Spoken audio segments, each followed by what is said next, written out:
Bien, bonjour à tous, ici Nicolas Brier, toujours en direct du Haut Bugey. Voilà, je refais une petite vidéo aujourd'hui pour parler de un de mes sujets favoris, c'est-à-dire la démocratie. Et c'est un sujet qui m'anime depuis un certain nombre d'années, voilà. Et donc je fais régulièrement des vidéos là-dessus. Mais là, il y a des nouvelles, il se passe des choses en ce moment. Et j'avais envie de vous faire un petit point rapide pour que vous tenir au courant. Alors, tout d'abord, où est-ce qu'on en est de la démocratie en France? D'après moi, hein, bien sûr. En fait, moi, je suis convaincu que nous ne sommes pas véritablement en démocratie. C'est-à-dire que si on avait une échelle de 1 à 10, je pense qu'on est à 5 et demi, peut-être 6, voilà, et qu'on est en train de diminuer. C'est-à-dire que on n'est pas encore pleinement en démocratie. On est au milieu du gué, on est à mi-chemin, voilà. Et selon moi, encore une fois, je pense que la société est dirigée par les super riches, les multinationales, et donc globalement, on appelle ça une oligarchie. Une oligarchie, c'est un système qui est dirigé par une élite qui a de l'argent. Et pour preuve, c'est que la plupart des grands médias en France ont été rachetés par des milliardaires, hein, que ce soit, oui, enfin la plupart des grandes télévisions, les grands journaux, les grands magazines, ils ont presque tous été rachetés par des milliardaires et c'est pas des choses qui rapportent beaucoup d'argent, donc s'ils font ça, c'est clairement pour maîtriser l'opinion, pour être sûr que, qu'il y ait pas des informations, subversives qui sortent dans les médias. Par exemple, s'il y a des mouvements sociaux, s'il se passe des choses, des citoyens qui se réveillent, qui exigent la démocratie, il va être sûr de pouvoir filtrer afin bah, c'est comme à la Révolution française, quand il y a des personnes qui ont des privilèges, et ben, ils font tout pour les préserver. Et pour les préserver, il faut absolument que les, que les citoyens ne s'organisent pas, ne se structurent pas, ne puissent pas revendiquer quoi que ce soit. Du coup, voilà, il faut maîtriser l'opinion. Donc, si on veut la démocratie, il ne faut pas rêver, on ne va pas nous l'offrir sur un plateau. La démocratie, si on la veut, il faut qu'on aille vraiment la chercher. Voilà. Il va falloir mettre beaucoup d'énergie, beaucoup d'intelligence et d'être nombreux pour pouvoir avoir la démocratie que l'on souhaite. Enfin, en tout cas, moi, je la souhaite en tout cas. Tout le monde ne la souhaite pas, hein, bien sûr, mais en tout cas, moi, oui. Et je pense qu'on est quand même assez nombreux à trouver que l'idée est intéressante. Et c'est vrai que historiquement, la Révolution française en 1789, c'était une première tentative. Il y a eu des avancées pour faire tomber les privilèges, mais le chemin n'est pas terminé. Et plus récemment, il y a eu le mouvement Nuit debout en 2016, qui était où les places publiques ont été réinventées pour que les gens puissent s'exprimer. Et puis pendant les Gilets jaunes, c'était très intéressant parce que il y a eu un vrai mouvement citoyen de masse qui a fait trembler l'élite, qui a fait trembler les médias. Je me souviens que il y a eu un moment en décembre 2018 qui a été vraiment chaud, une possibilité de basculement. Et les gilets jaunes, c'est intéressant parce qu'au départ, ils avaient plein de revendications. Et puis, au bout de quelques semaines, ils revendiquaient surtout le RIC, le référendum d'initiative citoyenne. C'est-à-dire que les gilets jaunes demandaient la démocratie, finalement. C'est ça qu'ils demandaient. Et ce qui est intéressant de constater, c'est qu'ils ne l'ont pas eu. Ils ont demandé le RIC, on a demandé le RIC, parce que j'en faisais partie aussi. Et on n'a pas eu le RIC, d'accord, malgré des mobilisations massives dans toute la France, on n'a même pas eu ce petit outil démocratique qui permet aux citoyens de demander, de faire avancer une pétition ou modifier un texte de loi ou révoquer un élu, etc. C'est un outil démocratique un peu de base. Et ben, il a été refusé par le système. Donc c'est important de se souvenir des faits qu'on n'est pas en train d'inventer. Mais voilà, on est dans un système qui n'aime pas la démocratie et qui va toujours tout faire pour ne pas l'accepter. Il va falloir les contraindre en fait. Et pendant les Gilets jaunes, on est passé à deux doigts d'avoir gain de cause. Et, mais finalement, on a eu les CRS, voilà, mais on n'a pas eu le RIC. Voilà. Et j'avais comme une bonne nouvelle à vous partager, c'est que justement, il y a en ce moment pas mal d'initiatives dans le domaine de la démocratie. et je voulais vous parler de au moins 2 d'entre eux. C'est, voilà, cet événement-là, la Coalition pour un renouveau démocratique. C'est un collectif, d'associations qui œuvrent pour la démocratie. Il y a une trentaine d'organisations qui se sont réunies et il y a une stratégie en 3 étapes. Donc l'objectif, la raison d'être, c'est vraiment de redonner le pouvoir aux citoyens et aux citoyennes au service du bien commun. Et les 3 étapes, elles sont, je trouve, bien pensées, hein, vraiment, je les félicite. La première étape, c'est d'organiser des débats dans toute la France. Ils aimeraient bien qu'il y ait à peu près 1000 débats. Et ça, je trouve ça sympa aussi. Voilà, ils ont bien bossé, il y a tout le kit est prêt. Pour n'importe qui peut organiser un débat là où il est. Même si vous êtes 3, 4, ou vous êtes 60 ou 600, peu importe. Vous vous rassemblez, vous trouvez une salle, vous trouvez une date, et puis vous allez, l'objectif, c'est de se poser la question, dans quelle démocratie voulons-nous vivre? Dans quelle démocratie voulons-nous vivre? De se rassembler autour de cette question et de faire circuler la parole, de noter les idées,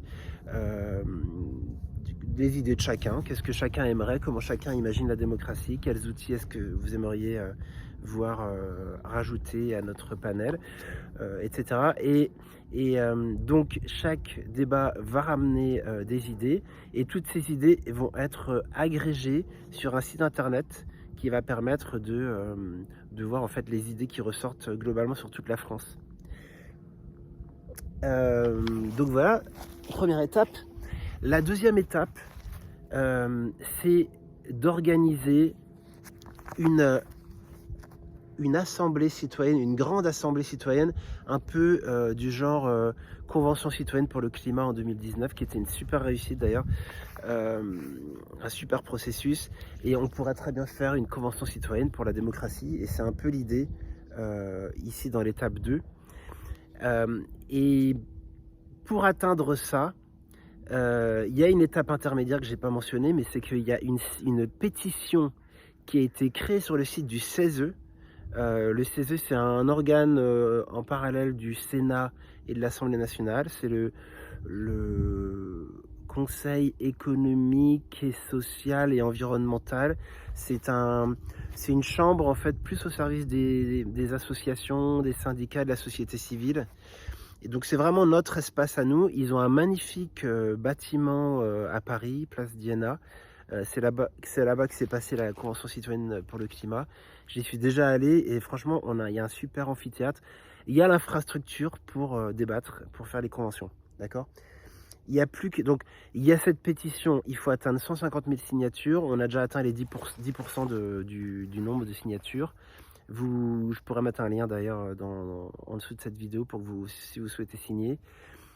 Et dès qu'on a 150 000 signatures, eh bien, ça obligera le CESE de débattre, de discuter de cette proposition qu'on leur fait d'organiser cette convention citoyenne. Le CESE va devoir en parler et se prononcer là-dessus. Sachant que le CESE est plutôt favorable à ce genre de choses, mais après c'est juste qu'il va falloir débloquer des budgets pour ça. Et en tout cas, ce sera la première étape de valider ça au niveau du CESE. Et cette convention citoyenne va s'appuyer sur tous les contenus, toutes les réflexions qui ont eu lieu dans toute la France lors des débats qui auront été agrégés. Ils vont partir de ce matériau-là. Ils vont certainement aussi rencontrer des experts, des gens qui connaissent vraiment bien la démocratie, les systèmes politiques, etc.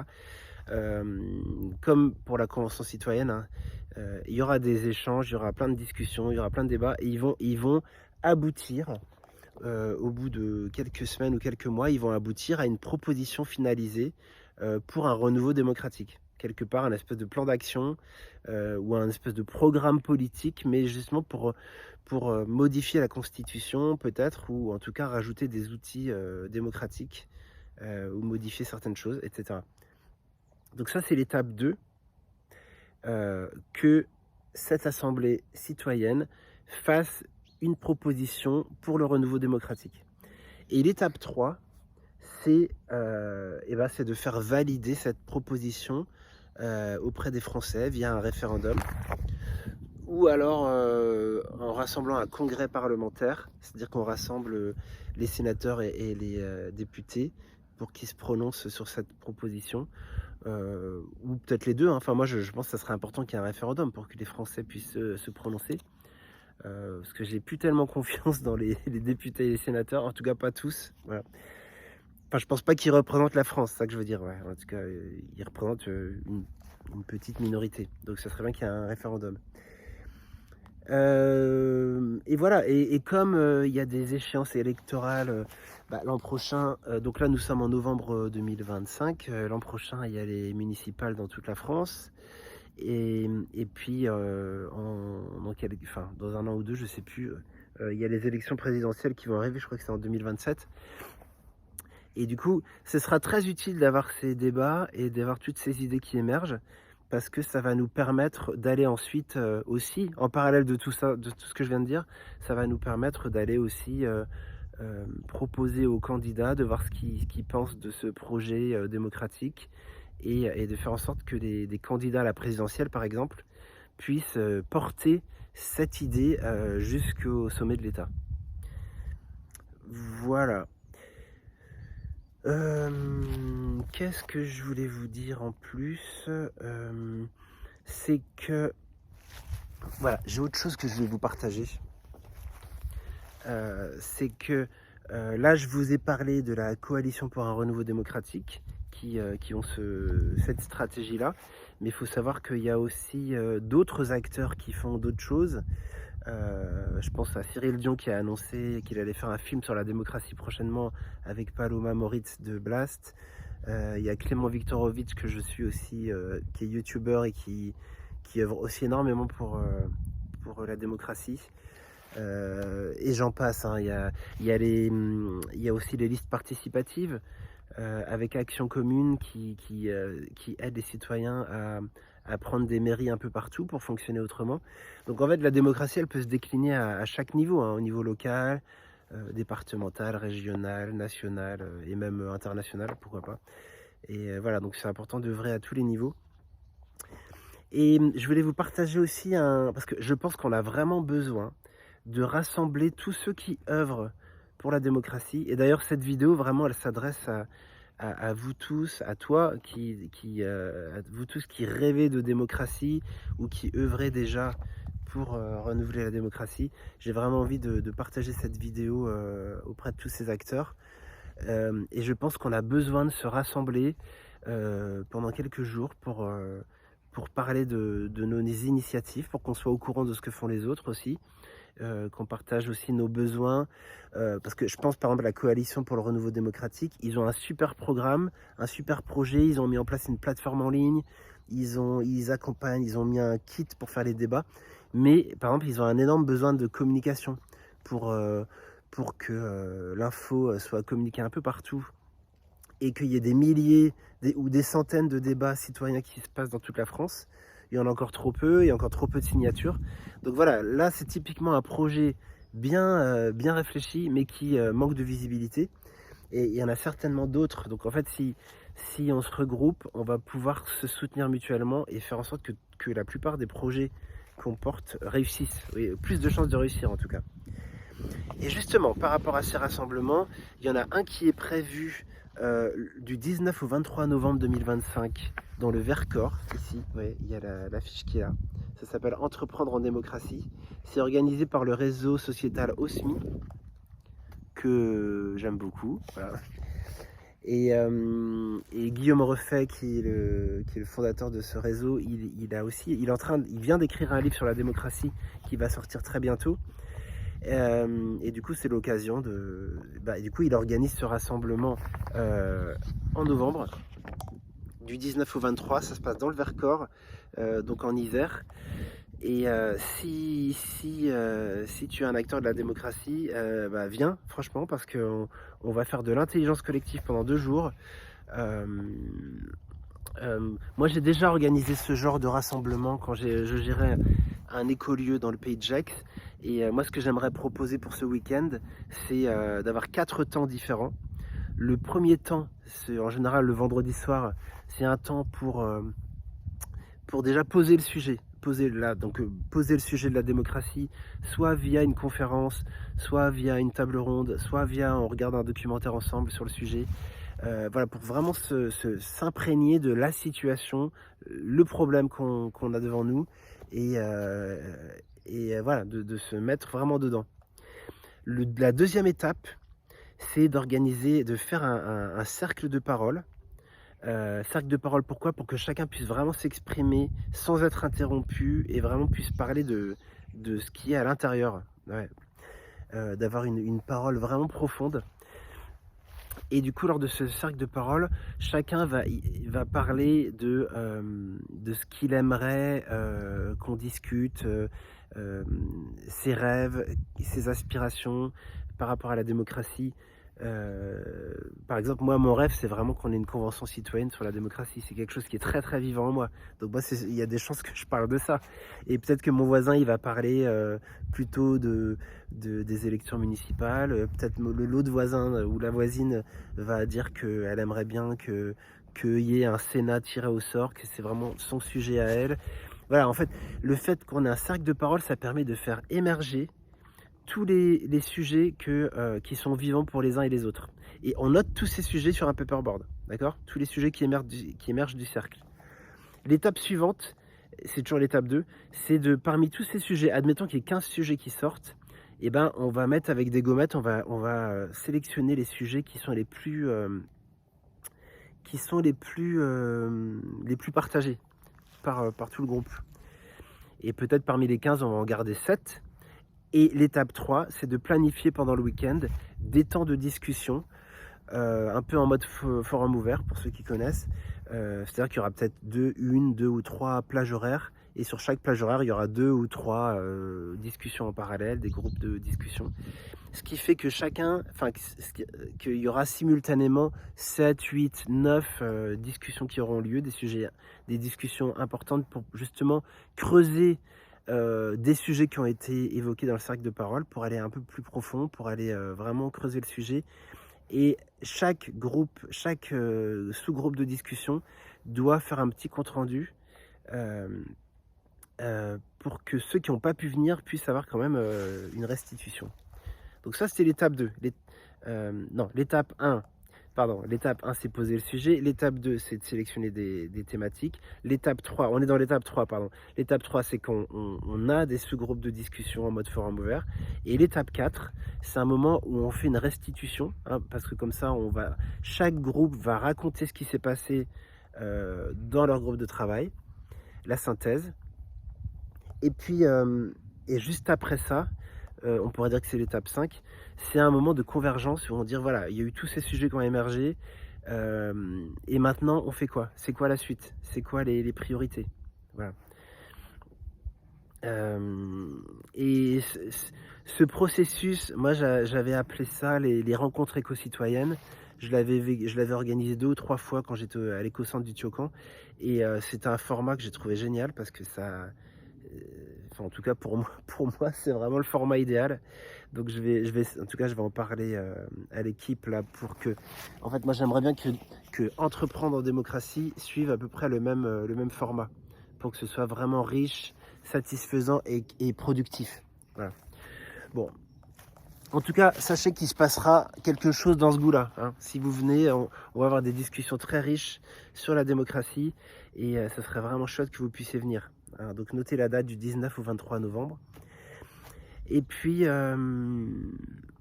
pour terminer, qu'est-ce que j'aurais envie de dire, c'est que aussi, moi, oui, il ne faut pas que j'oublie de vous dire ça, c'est que comme je suis en ce moment dans l'Ain, à la frontière Ain-Jura, je suis à la recherche de partenaires en local, des gens qui s'intéressent à la démocratie. Donc si tu habites pas loin d'Oyonnax, pas loin de Nantua, ou en tout cas dans l'Ain ou dans le Jura, et que le sujet de la démocratie t'intéresse, contacte-moi. En dessous de cette vidéo, il y aura certainement un moyen de me contacter. Et parce qu'en fait, j'aimerais beaucoup organiser un de ces débats en local. j'aimerais bien organiser une de ces discussions autour de la question: dans quelle démocratie voulons-nous vivre? Ouais. J'ai vraiment envie d'en organiser un. Donc si toi aussi ça te dirait d'en organiser un, même s'il est petit, hein, même si c'est un petit événement, même si on n'est que 10 ou 15, bah c'est pas grave, c'est déjà, on va certainement avoir une discussion très intéressante quand même, et puis on pourra, nos idées auront autant de poids que d'autres sur la plateforme. Donc c'est ça, donc je suis à la recherche de partenaires démocrates locales. Et puis je suis aussi en quête de personnes avec qui être en lien au niveau national pour justement discuter, en savoir plus sur ce que font les uns et les autres. Donc si vous avez des projets démocratiques, ben, je veux bien que vous me racontiez tout ça. Et puis bah, l'idéal, ce serait que vous veniez au week-end du 19 au 23, enfin en tout cas le 22-23 novembre, si vous venez dans le Vercors, ce serait top. Si vous ne pouvez pas venir là-bas, il y aura aussi chaque soir des visios, donc vous pourrez aussi participer à distance si vous ne pouvez pas venir en présentiel, ce sera déjà mieux que rien. Voilà, je crois que c'était à peu près tout ce que je voulais vous dire. Mais en tout cas, moi je sens que là, on a une opportunité. En fait, moi je suis, pour conclure, hein, pour finir cette vidéo, je pense que nous sommes à un moment un peu clé de l'histoire de l'humanité, parce que là, on est en train de consommer toutes les ressources, à la fois énergétiques et minérales. On pollue énormément, on prend la place des animaux sauvages, on est en train de faire l'extinction de beaucoup d'espèces. Dérèglement climatique, crise démocratique, crise aussi économique, parce qu'il y a de plus en plus de pauvres et de plus en plus de milliardaires. Donc en fait, l'écart se creuse entre les riches et les pauvres. Et en fait, on a l'impression on continue d'aller dans la mauvaise direction. C'est comme si on était dans un train complètement fou qui va droit dans un précipice, et qu'en fait, on est incapable d'accéder au cockpit, ou incapable de demander au train de s'arrêter. Pourquoi? Parce qu'on n'est pas en démocratie. Parce qu'en fait, on n'a pas les manettes. C'est pas nous qui décidons. On a une espèce d'illusion de démocratie en votant. Quand on a voté pour Macron il y a quelques années, en fait, Macron, il a été choisi par les super riches via les médias. Donc, en fait, l'opinion est complètement manipulée. Et du coup, si on veut la démocratie, et on a besoin de la démocratie, parce que si on veut décider de protéger la planète, enfin l'environnement, si on veut décider de mettre en place des choses pour qu'il y ait moins d'écart entre les riches et les pauvres, si on veut décider de maintenir le service public, en fait, parce que faut savoir que les super riches, eux, leur projet, c'est de supprimer tous les services publics, toutes les aides sociales, et dire bah démerdez-vous, chacun se démerde, il n'y a plus d'impôts, parce qu'ils n'ont pas envie d'être taxés, ils n'ont pas envie d'être taxés, ça les embête. Donc ils aimeraient bien qu'on supprime les impôts, et du coup ça va supprimer tous les services publics. Donc voilà, c'est ça leur projet à eux. Leur projet, c'est pas du tout démocratique, c'est plutôt chacun se démerde, chacun pour soi. Du coup voilà, est-ce que vous avez ce projet-là? Moi non. Moi, je suis très content qu'il y ait des services publics, je suis très content qu'il y ait de l'entraide, je suis très content qu'on prenne soin des gens plus fragiles, des gens malades, des gens... ouais, on n'est pas tous des start-upers, voilà. Et il y a des moments dans la vie où on est capable de bosser, il y a des moments dans la vie où on est malade, où on est infirme, et on a besoin de penser à ça, voilà. On ne peut pas tous être productifs tout le temps. Donc bref, si on veut décider du modèle de société qu'on veut, il nous faut la démocratie. Il nous faut absolument la démocratie. Et si on la veut, la démocratie, il faut qu'on aille la chercher, parce qu'ils vont, comme je disais en intro, ils vont pas nous la donner. Hein. L'oligarchie, ils vont pas nous offrir la démocratie. Si on la veut, il va falloir qu'on soit nombreux, qu'on soit intelligents, qu'on soit déterminés, et qu'on aille tout simplement réclamer quelque chose qui est tout à fait légitime, hein, puisque c'est lors de la Révolution française, c'était déjà qu'on ait un... je sais plus la phrase par le peuple, pour le peuple. En fait, que les citoyens aient le pouvoir de décider pour eux-mêmes de la société dans laquelle ils veulent vivre. Voilà, et bah, écoutez, je vous remercie pour votre attention. N'hésitez pas à mettre, des commentaires. J'ai vraiment envie de savoir ce que vous pensez de tout ça. Et puis, et si vous souhaitez, en local ou en national, me soutenir ou travailler en partenariat avec moi, et ben, signalez-le moi. Merci à tous et puis, et ben, à très bientôt pour de nouvelles aventures. Bye.